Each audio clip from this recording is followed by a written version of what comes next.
प्रथम होली भगवान शिव ने खेली थी। होली की 5 पौराणिक कथाएं जो शायद ही आप लोगों ने सुना होगा। सभी लोगों को ये पांचों कथाएं नहीं मालूम होगी। आज की वीडियो में हम आप लोगों को होली से जुड़ी 5 कथाएं सुनाएंगे जिसके बारे में आप लोग नहीं जानते होंगे। इस कथा में राधा और कृष्ण की होली कथा सुनेंगे, शिव पार्वती और कामदेव की कथा सुनेंगे, साथ में हिरण्यकश्यप और कृष्ण जी की कथा का श्रवण करेंगे। नमस्कार भक्तों, जय श्री राम, श्री शिवाय नमस्तुभ्यम। स्वागत है आप सभी का अपने यूट्यूब चैनल में। आज की वीडियो में आप लोग होली से जुड़ी 5 कथाओं का श्रवण करेंगे अथवा सुनेंगे, तो इन कथाओं को ध्यान पूर्वक सुनना। ये कथाएं प्रहलाद और हिरण्यकश्यप वाली कथा से बिल्कुल भी अलग है, तो बिना स्किप किए हुए पूरी कथा का श्रवण करना, तभी आप लोगों को ये कथाएं समझ में आएगी और इसके बारे में जानकारी भी मिल पाएगी। आज होली है।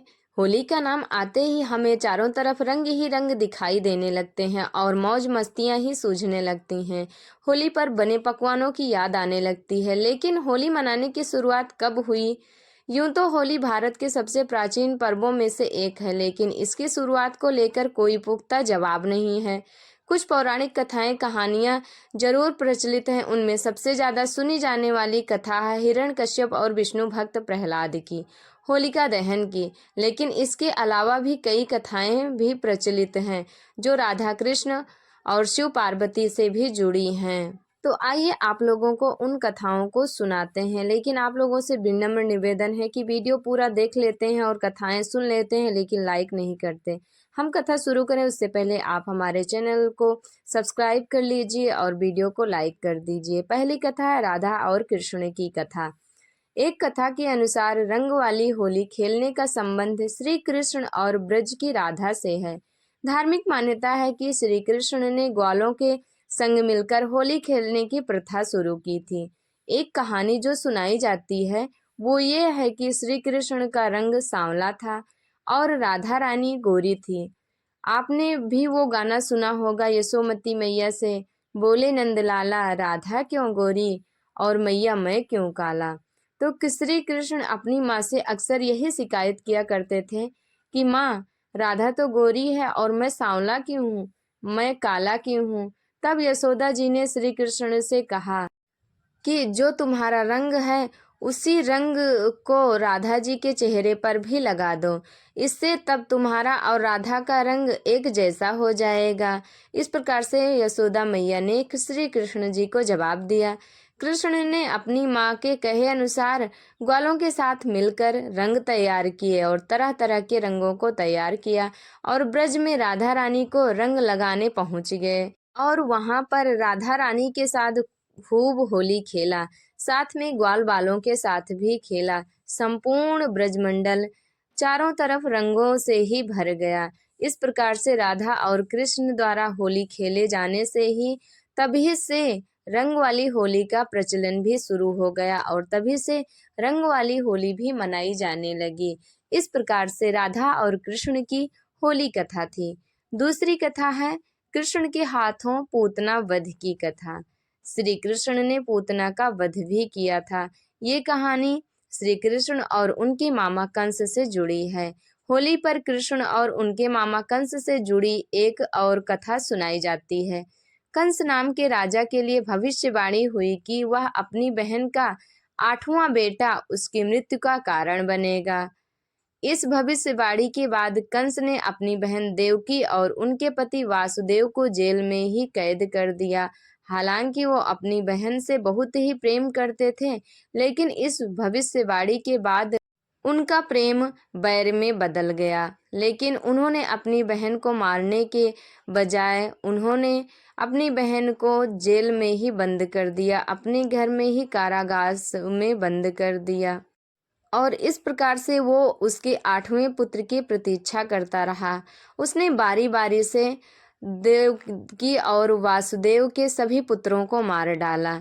लेकिन जब कंस को पता चला कि उसकी बहन देवकी और वासुदेव के 8वें बेटे का जन्म हो गया है और वो गोकुल में है, तब उसने गोकुल में जन्म लेने वाले हर शिशु की हत्या करने की योजना बनाई।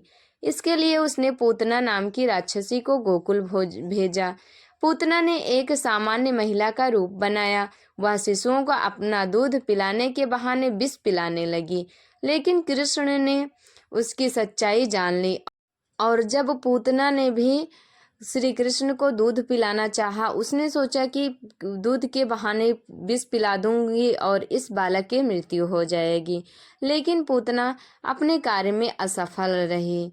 यह सोचते ही सोचते वह श्री कृष्ण को उठाई और लेकर चली गई। वो विष पिलाने के चक्कर में श्री कृष्ण को अपने साथ ले गई, लेकिन श्री कृष्ण जी उससे छुटकारा पाने के लिए ही उसका वध कर दिए। इसलिए पूतना के वध की खुशी में सभी नगर वासियों ने होली मनाई।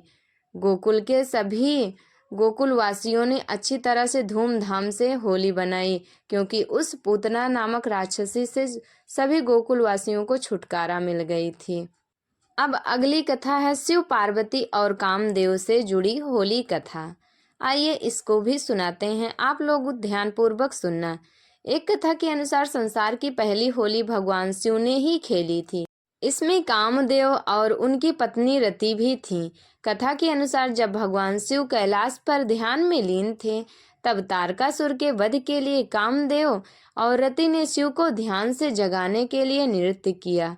उन्होंने शिव जी को जगाने की बहुत ही कोशिश की, तरह तरह के नृत्य करने लगे ताकि शिव जी की तपस्या भंग हो जाए, लेकिन फिर भी शिव जी के तपस्या न भंग कर पाए।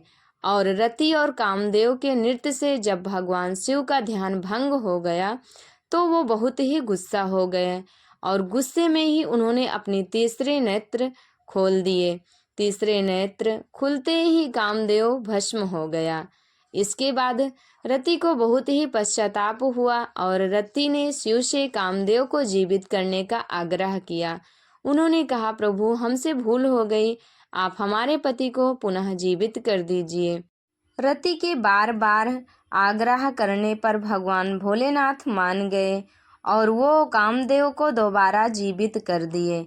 इसी खुशी में रति और कामदेव ने भोज का आयोजन किया और भोज में सभी देवी और देवताओं को निमंत्रित किया। इसमें सभी देवी देवताओं ने हिस्सा लिया। ये फाल्गुन पूर्णिमा का ही दिन था। रति ने चंदन के टीके से खुशी मनाई। इस भोज में भगवान शिव ने डमरू बजाया, भगवान विष्णु ने बांसुरी बजाई, पार्वती जी ने बीड़ा बजाई और सरस्वती जी ने गीत गाए। कहते हैं कि तभी से हर साल फाल्गुन पूर्णिमा पर गीत संगीत और रंगों के साथ होली मनाई जाने लगी। इसी तरह एक और कथा सुनाई जाती है। देवी पार्वती भगवान भोलेनाथ से शादी करना चाहती थी, लेकिन शिवजी तो अपनी तपस्या में ही लीन थे। इसलिए कामदेव पार्वती की मदद करने आए। उन्होंने पुष्प बाण चलाया और भगवान शिव की तपस्या भंग हो गई कामदेव द्वारा पुष्प बाण चलाने पर। इससे नाराज शिव जी ने तीसरी आंखें खोली और कामदेव को भस्म कर दिया। कामदेव के भस्म हो जाने पर उनकी पत्नी रति रोने लगी। रति ने शिवजी से कामदेव को जीवित करने का अनुरोध किया। शिवजी ने कामदेव को जीवित कर दिया और इसी खुशी में होली मनाई जाने लगी। इस प्रकार से शिवजी, पार्वती जी और कामदेव से जुड़ी ये होली कहानी थी। अब आइए आप लोगों को अगली कहानी सुनाते हैं। अगली कहानी है राक्षसी धुंधी की कहानी। कहानी है, राजा पृथु के समय में धुंधी नाम की एक राक्षसी थी। वह बच्चों को खा जाया करती थी। उसे वरदान था कि उसे कोई भी देवता, मानव, अस्त्र या शस्त्र नहीं मार सकेगा, ना ही उस पर सर्दी, गर्मी और बारिश का कोई असर होगा। लेकिन शिव के एक शाप के कारण बच्चों की शरारतों से वह मुक्त नहीं थी। राजा पृथु ने धुंधी के अत्याचारों से तंग आकर राज पुरोहित से उससे छुटकारा पाने का उपाय पूछा। पुरोहित ने कहा कि अगर फाल्गुन महीने की पूर्णिमा के दिन, जब ना अधिक सर्दी होगी और ना गर्मी, सब बच्चे एक एक लकड़ी लेकर अपने घर से निकलें, उसे एक जगह पर रखें और घास फूस जलाकर राख कर दें।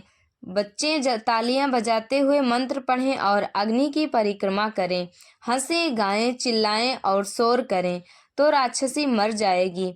पुरोहित की सलाह पर पालन किया गया। और जब धुंधी इतने सारे बच्चों को देखकर आग के पास आई तो बच्चों ने एक समूह बनाकर नगाड़े बजाते हुए धुंधी को घेरा। धूल और कीचड़ फेंकते हुए उसको नगर के बाहर खदेड़ दिया। कहते हैं कि इसी परंपरा का पालन करते हुए उसी दिन से होली भी मनाई जाने लगी। अगली कहानी है हिरण्यकश्यप और प्रहलाद की कथा।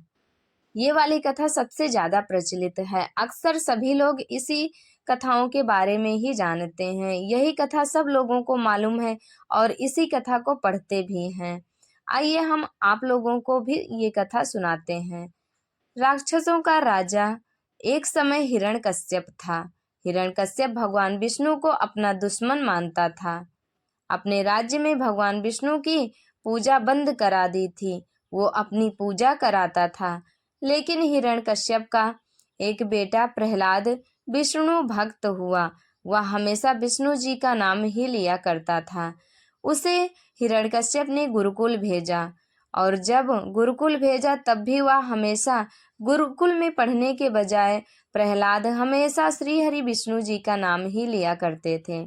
जब उनके गुरु ने उनके पिता के समक्ष प्रहलाद को लाया तब जब प्रहलाद ने उनसे प्रश्न किया तो उन्होंने प्रश्न के बदले सिर्फ श्री हरि विष्णु नाम की गाथाएं ही गाई। इस पर हिरण्यकश्यप बहुत ही क्रोधित हो गया और उसने गुरु से कहा कि हमने तुमको शिक्षा ग्रहण करने के लिए भेजा था और तुमने ये क्या सिखा दिया हमारे बेटे को। इस पर गुरु ने कहा कि महाराज मैंने कुछ भी नहीं सिखाया है, जो सीखा है आपके बेटे ने ही सीखा है। ये हमेशा श्री हरि विष्णु का ही नाम लिया करता था और करता है। हिरण्यकश्यप ने प्रहलाद को विष्णु की पूजा करने से रोका, बहुत ही रोका और रोकने की काफी कोशिश की, लेकिन प्रहलाद की भक्ति कम नहीं हुई और उन्होंने हमेशा सिर्फ श्री हरि विष्णु का ही नाम लिया। श्री हरि विष्णु ओम नमो भगवते वासुदेवाय, ओम नमो भगवते वासुदेवाय। इसी मंत्र का रट लगाता रहा। वो हमेशा श्री हरि विष्णु को ही याद किया करता था।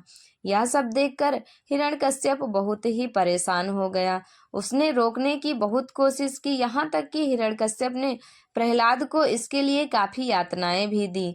उसे पहाड़ से नीचे गिरवा दिया, लेकिन फिर भी प्रहलाद बच गया। हाथी के पैरों से कुचलवाने की कोशिश की, फिर भी हर बार प्रहलाद बचता ही गया और उसने जलते खंभे से भी बांध दिया, तब भी प्रहलाद बच गया। बहती नदी में भी फेंकवा दिया, तब भी प्रहलाद बच गया। लास्ट में तंग आकर उन्होंने हिरण्यकश्यप की एक बहन थी, तब हिरण्यकश्यप ने अपनी बहन को बुलवाया। उनकी बहन का नाम था होलिका और होलिका को ये वरदान प्राप्त था कि वो आग में कभी भी नहीं जलेगी। इसीलिए हिरण्यकश्यप ने होलिका से कहा कि वो प्रहलाद को अपनी गोद में बैठाकर स्वयं आग में बैठ जाएं और आग में प्रवेश कर जाएं। होलिका ने ऐसे ही किया। अपनी भाई की बातों को मानकर होलिका ने प्रहलाद को गोद में लिया और आग में बैठ गई। होलिका ये जानती थी कि हमें तो वरदान प्राप्त है, आग में यदि हम प्रहलाद को गोद में लेकर बैठ जाएंगे तो प्रहलाद जल जाएगा और हम आग से बाहर निकल आएंगे। ये सब सोचकर होलिका ने प्रहलाद को अपनी गोद में ले लिया और अग्नि में जाकर बैठ गई।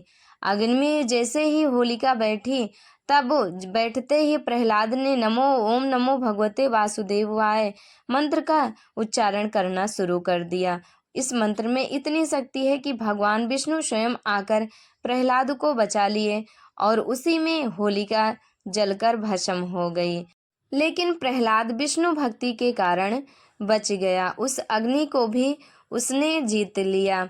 इसी प्रकार होलिका दहन के पीछे यही कथा सुनाई जाती है आप लोगों को। लेकिन यही कथा नहीं है, बहुत सारी कथाएं भी ऐसी प्रचलित हैं जो होली से संबंधित हैं, लेकिन होलिका दहन से संबंधित एक यही कथा है, हिरण्यकश्यप और प्रहलाद की कथा, साथ में होलिका की कथा। जो होलिका दहन किया जाता है उसके पीछे यही कहानी प्रचलित है और तभी से होलिका दहन करने का प्रचलन भी हो गया। होलिका दहन का मतलब है बुराई पर अच्छाई की जीत होना। होलिका दहन करने से बुराइयां जलकर भस्म हो जाती हैं और अच्छाइयां प्राप्त होती हैं। इस प्रकार से हमने आप लोगों को 5 कथाएं सुनाई। आप लोगों को कैसी लगी कमेंट करके ज़रूर बताएं। हमारे साथ जुड़े रहने के लिए धन्यवाद। सारी कथाओं का श्रवण करने के लिए धन्यवाद। सभी भक्तों को सभी का जीवन सुखमय एवं मंगलमय रहे। ये होली आपके जीवन में खुशियां ही खुशियां लाएं और तरह तरह के रंगों से आपका जीवन भी सजा रहे। होली की ढेर सारी शुभकामनाएं सभी भक्तों को। भगवान भोलेनाथ की कृपा सभी भक्तों पर बनी रहे। तो इस प्रकार से हमने आप लोगों को 5 कथाएं सुनाई और इस कथा में हमने ये भी बताया कि सर्वप्रथम होली किसने खेली थी और सर्वप्रथम होली की शुरुआत कैसे हुई। तो सबसे पहली होली भगवान शिव जी ने ही खेली थी, तभी से ही होली की शुरुआत हो गई थी। तो भोलेनाथ माता पार्वती की कृपा सभी भक्तों पर बनी रहे। इसी मनोकामना के साथ ये वीडियो यहीं तक। मिलेंगे अगली वीडियो में। वीडियो अच्छी लगी हो तो लाइक कर देना, चैनल पर नए हो तो सब्सक्राइब कर देना, बेल आइकन को प्रेस कर देना ताकि हमारी वीडियो का हर नया नोटिफिकेशन सबसे पहले आप लोगों तक पहुंचे। भगवान भोलेनाथ की कृपा सभी भक्तों पर बनी रहे। इसी मनोकामना के साथ ये वीडियो यहीं तक। हमारे साथ प्रेम से बोलिए श्री शिवाय नमस्तुभ्यम। ओम पार्वती पतये नमः।